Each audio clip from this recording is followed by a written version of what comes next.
Hi, this is Craig Smith. In the 32 years that I've been studying gold and precious metals, banking, geopolitical events in America, economics, it's amazing the information that's at our fingertips today. And I compiled some on my desk, and I won't read each one of the headlines to you, but I saw something the other day that just startled me. And it was when the SEC decided that the most liquid cash asset that has been known to be risk-free in America, that's money market funds, now under a crisis can have a delay in your withdrawal and even have a fee charged to you to get your money out of a money market fund.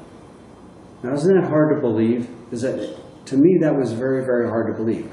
Well, I did a little homework and I found out that that was in the Dodd-Frank legislation. It failed the House, it failed the Senate, but guess what? The SEC passed a regulation. In other words, what they can't get through in legislation now, they're doing through regulation now. And that troubles me. Because you had the IMF come out the other day, and the Bank of International Settlement, which, by the way, just so you know, the Bank of International Settlement is the central bank for all the central banks. In other words, our central bank is the Federal Reserve. The Bank of England is the central bank for England. The Bank of International Settlement is the central bank for all the central banks.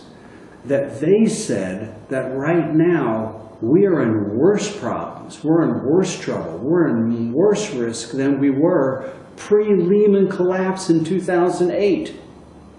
Now, if that didn't make headline news all across America, I don't know what could. That we're in worse shape today than we were in 2008, and that we run more of a systemic problem today. Then I saw this article, and I will have to refer to it, out of the Salt Lake Tribune, where it says, if stress tests were real, most banks would fail. Now, I want you to think about this for a minute. And then I go and I see this. U.S. banks brace for large deposit outflows. U.S. banks are steeling themselves, meaning strengthening themselves, for the possibility of losing up to $1 trillion in deposits. J.P. Morgan themselves are expecting to see $100 billion worth of withdrawals because of what the Federal Reserve has done in changing their policy that will change a lot of what goes on Wall Street. And so for years, people could say, well, it's no big deal. You know, they've got the contagion crisis under cover and everything's going to be okay. But it's not. Think about what happened just the other day. Banco Espírito Santo in Portugal. They needed a 6.6 billion euro bailout. 6.6 billion euros were necessary to save this bank. And I could give you another dozen banks in Europe that are in the same trouble. 11 countries now are deemed by Moody and S&Ps to be bankrupt. Now, if that doesn't frighten the average person in the country or in the world, I don't know what does. The point is, our financial system has never been in worse shape. That's why our recent book that we just sent to the printer entitled Don't Bank on It, we're going to show you how banks years ago used to protect us from the Jesse James and the Al Capones and the John Dillingers, the ones that would rob the banks so that our money was safe. In fact, our bankers have reversed the tables, have reversed the roles. They are now robbing us. And they're taking that money and giving it to politicians that change regulations that get them more money in their banks so that they can keep this circle of money going back to the politicians and perpetuate power, connected power in Washington, D.C. literally forever. And yet it can't work over the long term. And here's my final point. This is what I want you to all consider. We had a crisis in 2008.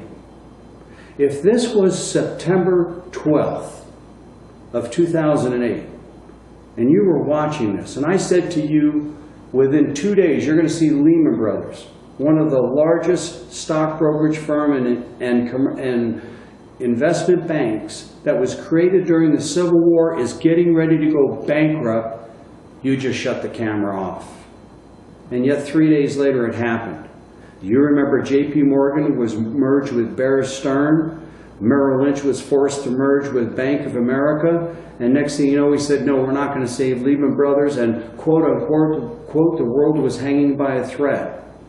And all of a sudden we needed $787 billion worth of government money to save the system. And guess what? We put that legislation in front of Congress and they fought it for a week and we didn't get a TARP. And another week went by and they said, if we don't get this legislation by Friday, the markets won't open on Sunday. Singapore won't open. Hong Kong won't open. The whole system will come apart at the seams. And guess what? They didn't pass it. And the markets didn't come apart at the seams. Yes, the stock market pulled back, but the system didn't fall apart. And then the next week, they went back to the Senate and the Congress, and they added $85 billion worth of pork barrel spending. $85 billion worth of your and my tax money that's going to go to pay for special pet projects, pork as it's known. And guess what? TARP passed immediately. And all of a sudden there was $787 billion to bail out the likes of AIG so that they could bail out the likes of Goldman Sachs and Societe Generale and many foreign banks. Now, I only bring all this to your attention for one reason. I'm going to make this very, very brief. We have the central bank of central bankers telling us that we're in worse shape today than we were in 2008 pre-Lehman collapse. Our too big to fail banks are now 37% larger than they were before. We have newspaper article after newspaper article saying if the banks were truly stress tested properly, they would fail. You have banks announcing that they are bracing themselves for over $1 trillion worth of withdrawal. And they're trying to see if they'll be able to handle that. Or is the government going to have to print money to once again bail them out? Because guess what? This time there won't be a bailout. There'll be a bail-in. Your money that's sitting in that deposit will be deemed a bank asset. And you'll have to fight to get your money back. And if you don't believe me, I challenge you with something. If you've got $5, $10, $15, $20,000 in the bank, take your checkbook and go down to the bank.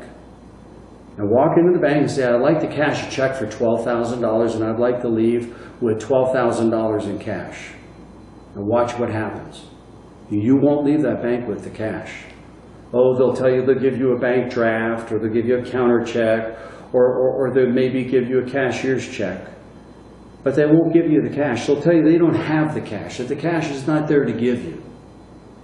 And they may even ask you, what do you need the cash for? We document all this in our book. We have several situations where this happened. And by the way, it's just not happening in America. It's happening in England. It's happening at the HSBC Bank and many of their foreign locations. J.P. Morgan itself, the other day, reduced withdrawals to $50,000 cash per statement. In other words, every 30, you can't take more than $50,000 cash out within a 30-day period.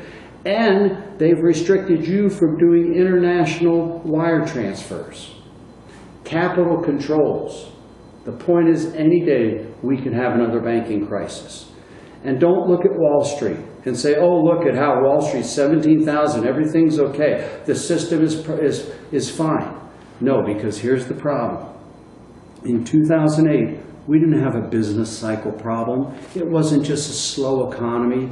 We had a financial crisis. We had a monetary crisis. And how did we address it? The same way we caused it. We caused the crisis by zero interest rates, by flooding the money with by flooding the market with money, with cash. What have we just done over the last 6 years? We've kept interest rates at zero, created $4.5 trillion on the Fed balance sheet, and have done everything expecting we're just in a cyclical problem, that once the business cycle turns, everything will be okay. Well, guess what? Now the post-mortem on 2008 shows us that it wasn't a business cycle problem, it was structural problems. structural problems in our entitlement programs, structural problems in our bank debt, structural problems in our government debt, structural problems in our personal debt. And I commend you if you're one of the Americans who have reduced your debt, have paid down your mortgages, or maybe you've even had to walk away from your home where you don't have that mortgage debt, or you've reduced your car debt. That's terrific. That's what our American government should be doing. We should be on an austerity program, but no, the government says spend, spend, spend. That's how we get that. The GDP, 72% of the GDP is consumption, so just go out and spend all the money you can and we'll be fine. We're not going to be fine. And that's why I wrote this book called Don't Bank on It. And I leave you with this final thought. When the banks say they're getting ready for huge withdrawals, when the head of the Bank of International Settlement, the central bankers, central banks are saying, we're in big trouble. We've got a crisis that's brewing that's worse than what happened in Lehman in 2008. When you've got newspaper articles saying our banks won't pass the stress tests, when you have banks going out of business unless government come in like the Portuguese and bail them out with 6.6 billion euros, what does that tell you? It tells you that you could be somebody just like the poor people in Cyprus who one day woke up and their banks were closed. And when their banks finally did open up to 100,000 euro, you recovered. Anything over 100,000 euro, you lost 47% of your money. Are you prepared to lose 47% of your money? People say, that can't happen in America. Really? They said the same thing about England. That England was a superpower, was an empire. It could never lose its reserve status, its reserve currency status. The pound sterling was the reserve currency of the world. They were blessed beyond recognition. And guess what? The reality is they're no longer the reserve currency, so don't think it can't happen to us. Okay, great. Yeah,